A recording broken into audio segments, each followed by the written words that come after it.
Good morning, everyone, and welcome to the Labor Day Manic Monday edition of The Rundown. I am your host, Craig DeLuz, coming at you from the left coast. But as we know, I do not do this program by myself. No, you do not. I assist. My name is Mike Wachowski. I am coming to you from the East Coast, from the coast with the most guns. Let's say that. It's a great day, and proud to be here with you, everybody, here on the Rundown, the Manic Monday edition, Labor Day Manic Monday edition of the Rundown. Craig, it's great to be here with you. Oh, it is definitely phenomenal. See, the reason why we decided to do the program, because quite honestly, for us, this is not work. No, it is not. And you know what? I'm sitting here, and I realized we didn't do the camera test before we started today's show. And as you do, Craig, listen, we do more than the Rundown. You and I both do more than the Rundown. And over the weekend, I did the radio show from this portion of the studio. So I realized I was sitting about 5 feet too close to the camera here a moment ago.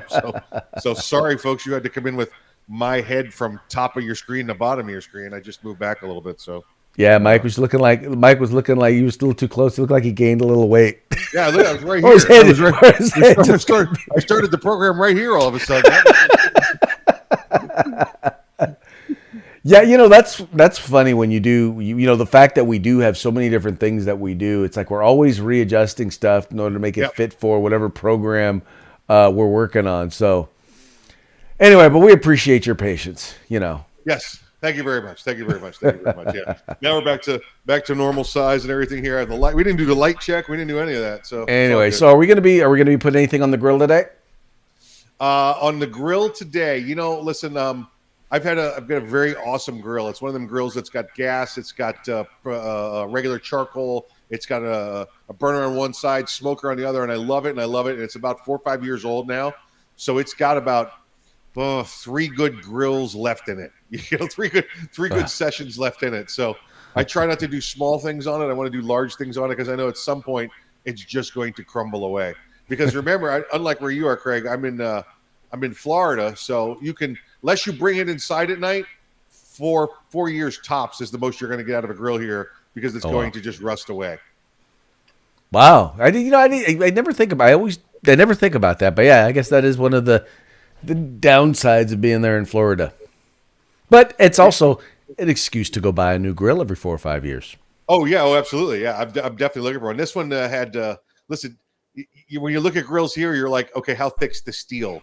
That's what you want to know because you want to know how many years you're going to get out of it.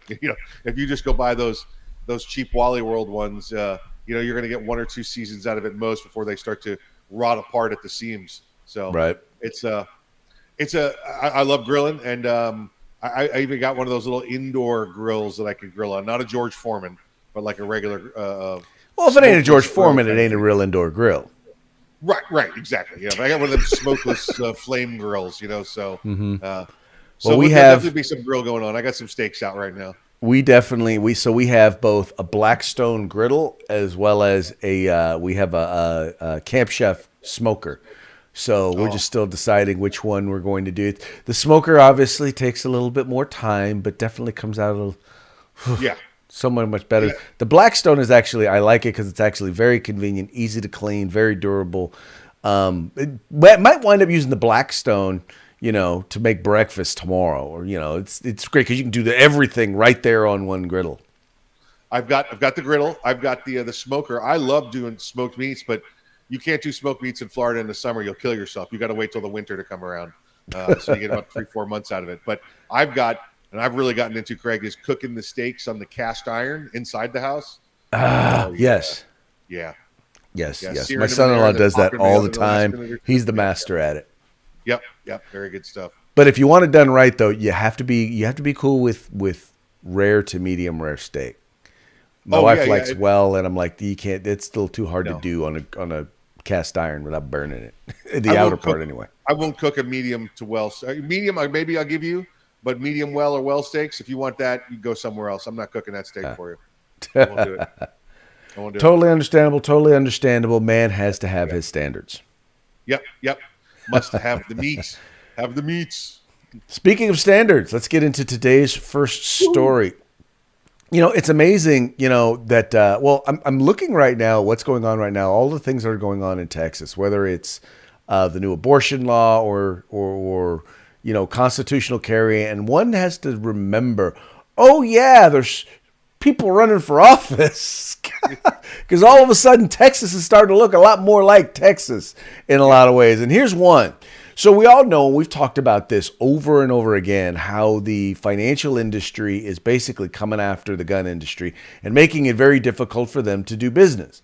If by turning down transactions and things like that, not allowing firearms industry businesses to be banked, right? Well, one of the things that's happening now in Texas, they're actually looking at passing a law that is basically going to go after banks who seek to violate the constitutional rights or just basically get in the way of firearms industry companies, in particular manufacturers, doing business. Yeah, here it is. I'm reading it right now. It's Senate Bill 19 just passed, went into effect, prohibits government entities from contracting with businesses that discriminate against the firearm or ammunition industry. This is targeted at the banks, Craig, just like you said. It's targeted at the banks. So if banks are out there and they refuse to work with the firearms industry, it doesn't matter if it's Johnny's gun shop on the corner or your massive Magpul organization. I think has moved down there to Texas as well. So depending on which company it is, large company, small company, if the banks are saying we won't deal with them, then guess what? The banks don't get to deal with any of the Texas government agencies. That means no securing a $500,000 loan to build a new park. That means no $100,000 contract for payroll accounts. None of that. That could be from a $10 deal to a $10 billion deal. The state of Texas is saying if you have any part of your company or organization that is refusing to work with the Second Amendment industry, then the state of Texas and all of its government entities refuse to work with you. I love that, man. It is ultimately, I mean, how can you actually start discriminating against the company, against individuals who actually facilitate the exercising of a constitutionally protected right? That just never made any sense to me. It's never made any sense to me. But then again, when you start to look at, once again, I will continue to go back to this. You go back and you look at what fascism is. It's exactly that. It's in particular when you have individuals who are utilizing corporations in order to implement a social policy that they agree with. Yeah. Oh, it's the hypocrisy of it. That's how they get to do it. They get to declare what they want is right, what is morally right, and that's where they come out there. They come out with these vice issues, these moral issues, where they've decided that they're not only going to be the government, but they're going to be the morality of what you are, which is completely opposed to what we normally see, right, Craig? Is it the Christian right? Isn't it the conservative right? But all of a sudden, the left gets to decide that you can't have the Second Amendment. Wait a second! I thought, didn't you just criticize us for our morals and beliefs? But now you're going to go after firearms because you're convinced, based on the other left-wing nut jobs that have been elected, that firearms are the bad thing and it's not the individuals. Exactly. But now what we're going to have is, or at least in the state of Texas, those companies are going to have to reconsider whether or not they want to do business with one of the largest states in the country. Yeah, there's other states that have looked at this. I know Florida looked at it. I believe Georgia has some kind of this in effect. If you recall, when you had the airline industry there that was starting to go after Second Amendment rights, that's when their governor at the time said, well, then we are no longer going to be contracting as the state. We're going to be contracting with these other companies that are anti-2A. So it's really nice to see Texas put it into law and put it on paper, and now it's being enforced. I mean, this law went into effect 5 days ago, and it's already being enforced. So now I'm wondering if this has anything to do with our next story. Probably, maybe not. But the city of Portland, and we all know the progressive, forward-thinking morality police we have up there in Portland. They've decided that the city is officially going to ban all travel to Texas. But I don't think it's because of firearms law, is it? Oh, it's going to be part of it. The people of Portland have decided that the new laws, the abortion laws, the firearms laws, the banking laws, whatever it is, that they don't agree with it. Abortion being their number one issue, but they're saying because of the new laws in Texas, the people of Portland are banning traveling to Texas. First off, I don't even know if you can call it symbolic. This cannot be enforced whatsoever, thanks to the U.S. Constitution and the ability to travel freely from state to state. And it's I don't even know. Listen, if they could, Craig, if they handed out bonuses for this, people in Portland still wouldn't be able to go because 90% of the people in Portland can't afford to leave Portland. It's just it's turned into this hippie hole in the ground where they've driven all the big business out of town, and now you've got these. Well, look at the Chaz and the Chad people, right? This is all it's about. We give me my government handouts. I want my weed. Well, really, what they're doing here is it's really like no city employee. So in other words, if you are getting any city funding and you are going to an event in Texas, they will not reimburse it. That's usually what these quote unquote bans mean. Right. It's just, okay, well, no government money will be spent on it. So if you have a conference planned in Texas, you're not going to that conference. If you have a meeting planned in Texas, you're not going to that meeting, or at least we as the state are not paying, or in this case, the city, Portland, are not paying for it. Yeah. It is symbolic at best. It's probably worth more as a PR stunt than it is really anything else. Right. I once again just will continue to go back to the whole idea of, the Supreme Court of the United States. Several individuals just basically made up a right that didn't exist, and I think that we have a right to debate whether or not it should be a constitutional right. And unfortunately, they don't. They just don't believe it should be discussed.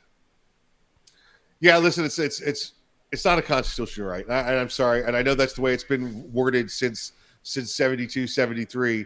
That's a constitutional right. And again, my belief is that a constitutionally authorized body, interpreted the law to be this. So somehow that became a constitutional right. I don't understand that at all. And again, listen, the Supreme Court may take this back up. The only reason they turned this down, Craig, we talked about this the other day, is because the people who brought the lawsuit had no standing.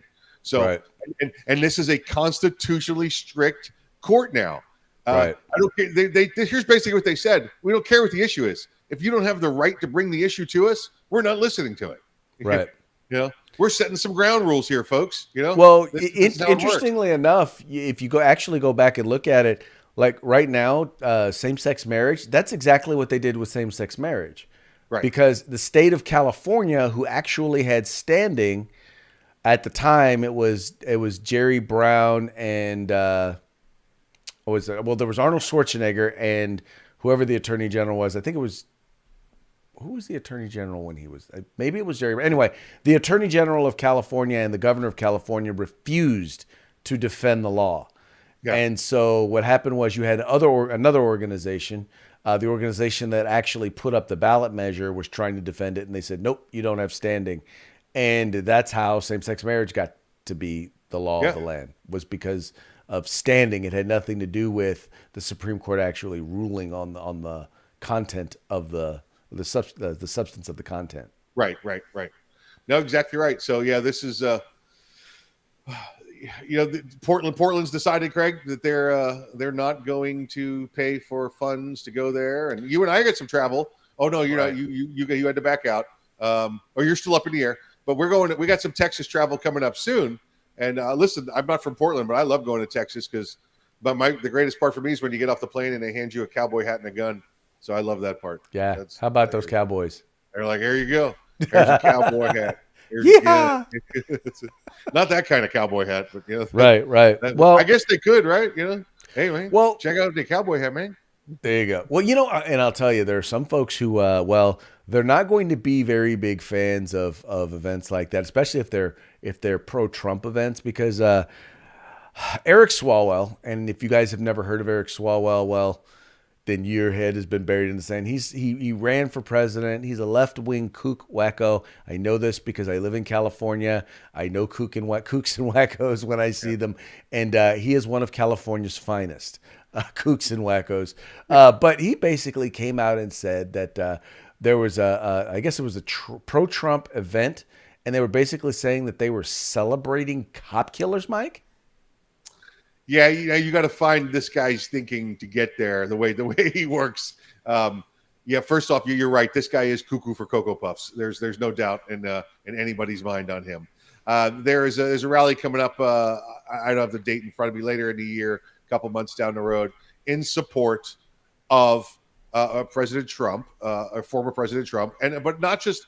It's not a Trump rally. It's a conservative rights rally. It's we're standing up for ourselves. We want the current members of Congress, the Senate and the House, to both hear us.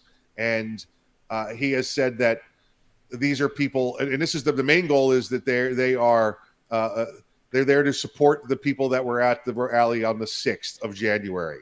So those they want to go there and show and again explain that those people are not terrorists. Those people were not criminals. Many of them believe that it was legal to walk through the house. It's a government building. It's a government house. I'm a member of this country.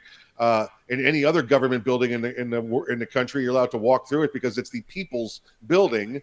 So many people didn't even realize that this was a violation to walk through the building. Now, Craig, I want to be clear. You and I are not idiots. Those that broke down windows and doors and did property damage, you clearly knew they were doing wrong.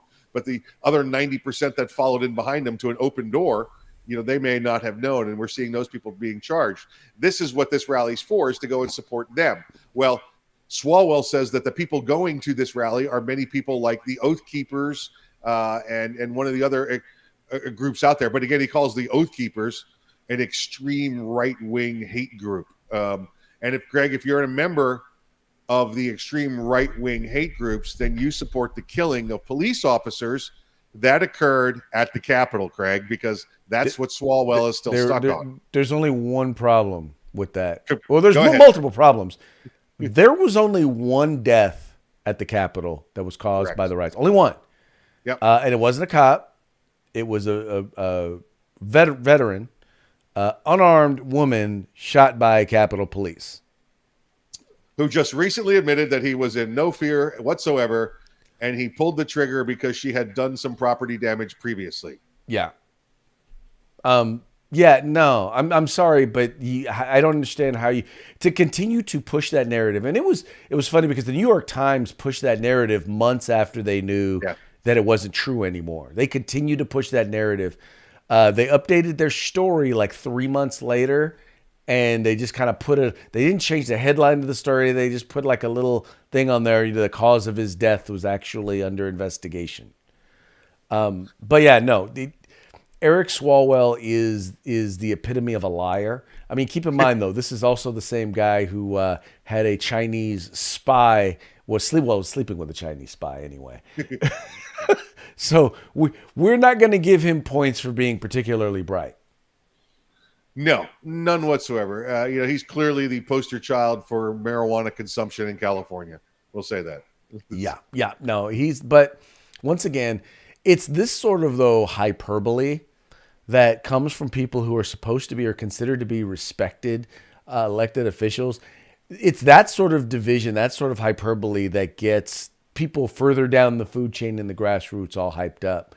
It's like, look, why can't you just disagree with them? If you disagree with the people who are rallying to support Donald Trump or the people who are rallying to support the people who were at the Capitol, then just say that.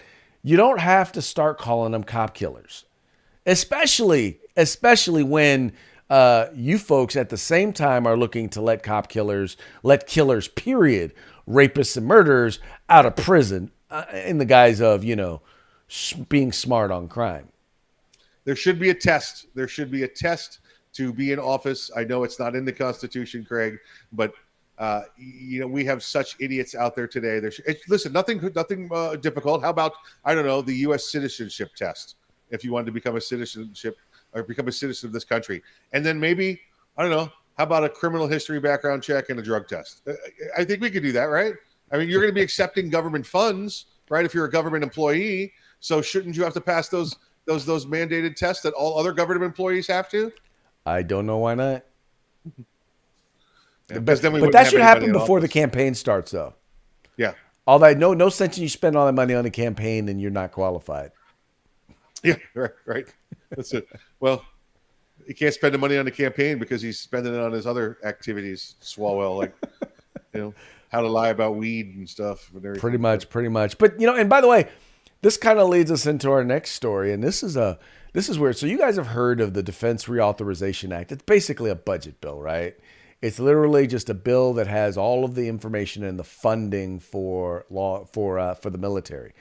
Well, oftentimes people will try to they will either claim that something is in there, or people will actually try to stick stuff into budget bills, because it's really the only way they can get policy passed. Well, one of the things that Democrats, it's rumored, are trying to sneak into the Defense Reauthorization Act would be basically something that would prohibit members of the military from being extremists or members of extremist groups or having extreme ideologies. And when you start getting into how they defined extremists, it basically means being conservative. Yeah. Here's the irony of this. I love this one. The way that they just, like you said, they define the extremist groups, and they give by example, by names, one of the groups as the Oath Keepers. Now, Craig, I don't know if you've ever run into a group of the Oath Keepers. These are people that have decided, whether they were from Cub Scouts all the way through yesterday, if they've taken an oath to support and defend the Constitution of the United States of America, that there's no expiration date on that oath, and that they will continue to be an Oath Keeper. Well, again, our FBI and our DOJ has defined Oath Keepers as an extremist organization now. Yet we don't want to have people in the military that might be extremists and might be Oath Keepers, even though to join the military, you take that oath. Well, we can't have people in the military keeping oaths now, can we? So, yeah, right. I mean, you're going to take the oath. And politicians have already done away with that arcane thing of keeping oaths. Yeah, absolutely. Yeah, like you said, politicians, where they do take that oath when they're sworn in, it means nothing to them, and we know that from the number of times we see them pass illegal, immoral, unethical legislation. That clearly, if they didn't have absolute immunity, they'd be tried themselves. Yet the military that takes that oath to support and defend is now an extremist because they've taken an oath to support and defend. So I don't know how you have anybody in the military, because if you're taking an oath, you're an oath keeper, you're an extremist, and you can't have extremists that are oath keepers in the military. Who's on first? Yeah, exactly right. So, yeah. But these are the ridiculous thing that the tribe comes up with, or the squad, whatever their name is. Yeah. It sounds good, though. Yeah. It sounds good. And that's really, them, right? See, the scariest part about all of this is, and I can tell you because we're living it here in California, at least in Washington, D.C., there's a group of people who call themselves conservatives, the Republicans, that has some conservatives in it, that is standing in the way of some of this the crazier stuff actually getting into law. Well, in California, we don't have that. We don't have enough to stand in the way of anything. And we have a governor who's pretty much decided that, I'll sign anything they send to me. And I'm telling you, it becomes a 3-ring circus. And that's what we're seeing now in California is literally, whether it's, drought or wildfires or electrical shutdowns or locking down the entire economy, keeping kids out of school, you name it, or shutting down Uber drivers. I mean, it's bad out here. It is getting bad out here policy wise. And I'm thinking that the recall is at least a sign that some normal people have woken up. Yeah. And, I appreciate everything you're saying, but the same reasons you have your recall now is the same reasons you had your recall 20 years ago. It's not, maybe there was a lesson to be learned, but they didn't remember it rather well. Or maybe your population is just completely turned over in the past 19 years since your last recall election, 18 years since your last recall election. But Craig, take the high ground. Take the high ground. Get yourself something with a scope on it, right, and hold out. People. I'm telling you, the problem is, people think, okay, well, we got rid of that guy, so now we've solved the problem. The thing is that no one election is going to solve California's problems. No, and we know that with the any election. We saw that with President Trump, right? We brought a guy in who wasn't from the swamp, and he spent 4 years fighting the swamp. Imagine what that guy could have got done if he hadn't had to fight his own people. I keep thinking, now that I think about it, we should put the Swamp Thing and put Donald Trump's hair on it. Oh, yeah, the swampy gold hair. Yeah, yeah, I like it. I Oh like it. man! But hey, look. Okay, so this next one. Let's get into the next story. I was trying to think of a cool transition, but I'm like, this is okay. So you guys know we've had hundreds of thousands, tens of thousands, if not hundreds of thousands of minors coming to the border, coming into the country. Well, apparently we've lost thousands of them. Thousands of them. We have absolutely no idea where they are, where they've gone. We've literally handed them over to people without even vetting who the people are that we're handing them over to, and they're just gone. Remember the stories, Craig, of the child abuse and the sexual abuse on children that we had going through government, and we know that the President Trump's administration and the DOJ spent countless hours and time getting rid of the the underage trafficking of children Yes. and doing it. I mean, except and you saw these raids going on around the country where these children would be saved and sent back to home and wherever they were from in this country. Yet here we have, sleepy hair sniffing kid Joe losing kids at the border, and now they're like, "Hey, what happened to little Johnny and his sister that were right here? I don't know. All right, well, bring me another one."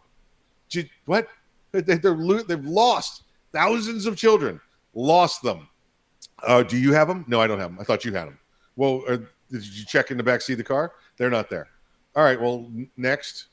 They've really got that attitude with this. I have an idea.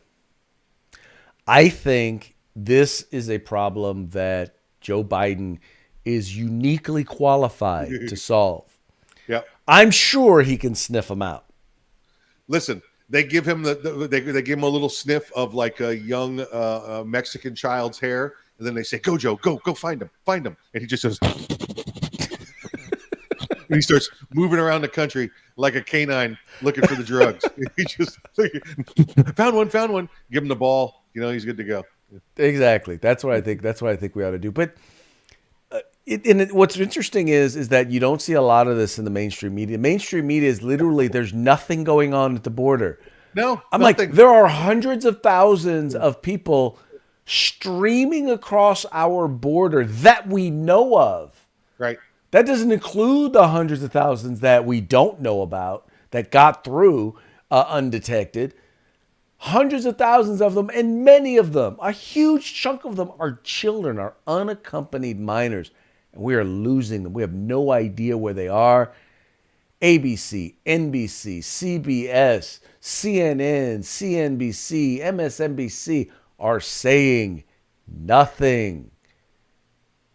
Yeah, listen, it's so horrible down there at the border. They've abandoned all work. Everything like this has gone on. There's so many holes in the fence. They're so short of manpower. I read a story, a second-hand story. I got it from the guy who was there that said things are so bad at the border. The holes in the fences are there, and there's no maintenance for them. That the Customs and Border Patrol people have taken the old cargo construction containers, 20-foot containers that you put construction materials in, and they're dropping them along the holes in the fence because there's no longer anybody there to fix the holes in the fences again. So they're using the abandoned construction equipment to now work as the fence line. I'm speechless. But once again, those of you out there who voted for Biden because you didn't like Orange Man and his mean tweets, this is on you. Yep. It's funny. I find it hard to even blame Joe Biden because he's not even cognitively there half the time. I blame the people who put him in office. Yes, yeah. I'm convinced most of the time he's not aware he's there, or he thinks he's been the president for 20 years. Not at all. Or he thinks he's still a senator. Yeah, he has no idea what's going on. So, and where's Kamala? She's just wandering the countryside somewhere, and she had no idea what she's doing either. Mm-mm. Corn Pop was a bad dude. Yeah, just out of nowhere. Yeah. You don't know, buddy. Come on, let's step outside. You and your AR-14s. Okay, so All right, let's move on to our parting shot. Now, this one was hilarious. Mike picked this one out. Mike, tell me what tell us what your thinking was on this particular parting shot before I put it Well, out. Craig, every time you and I get to a story and we say something like, "Oh, look, a U.S. senator, or excuse me, a U.S. congressman just said that Trump supporters support cop killers," you're like, where in the world do you get that from? That's the most ridiculous thing in the world. Nobody could possibly believe that. Or you talk about, Craig, did you hear about what's going on the border? They lost thousands and thousands of kids. That's crap. That's the stuff you see on the dark web, the QAnon. You see all that other stuff. And now, Craig, all of these wild and wacky stories that we've always said, not a chance. Not a chance they're true. They're all coming true. So that's when I saw this. I was like, this is us. U.S. facing shortage of conspiracy theories as all of them have come true. Let's see. Well, think about it. You've got the Chinese Wuhan Kung Fu bat flu. That's right. That's right. Came out of a lab, and it's China. Likely it's gone from that is a wild, crazy theory, a conspiracy theory, a racist conspiracy theory to that's most likely what happened. Yeah, well, and then remember, it was we just need 2 weeks to flatten the curve and make sure the ventilators stay free and the ICU beds stay free, and then we'll be back to normal, folks. And conspiracy, quote unquote, conspiracy theorist says no, they're going to let this thing drag out. They're going to shut down the economy. They're going to start redistributing wealth. Is that not what they're doing? Here you go. Yeah, that's all of the conspiracy theories have come true. They continue to come true. Such is our life. Such is our life. Such is life in these United States in this time. Anyway, what was that saying? It's a republic if you can keep it. That's right. I'm starting to wonder, to be quite honest. All right, folks. Hey, we're going to be wrapping up here, but before we do, Mikey's going to give a shout out to our sponsors. Hey, hello, sponsors. How are you doing today? We got our good friends from Grid Defense and Gorilla Machining. I think we're going to get another one to pop up here within the next week or two because Gorilla and Grid have been fighting it out for top spot. So we enjoy having them with us. We'll get some more giveaways from them this week. I know we'll have it, and that'll be on Freedback Friday. So make sure you watch every day until Freedback Friday because we've got on Friday we have quiz time too. And if you can win quiz time and answer things from the previous shows, then you get even more bonus stuff. So many thanks to our good friends at Grid Defense and Gorilla Machining. Please check them out. Exactamundo. Well, folks, it's been a pleasure today. I very much appreciate you guys tuning in. Appreciate you liking, sharing, and subscribing. So make sure you subscribe to our YouTube channel. Make sure you're following us on Facebook. And make sure you're visiting our sponsors and letting them know how much you appreciate them supporting the Rundown. Oh, by the way, just to remind you, you guys can now find us. There's an audio version of the podcast.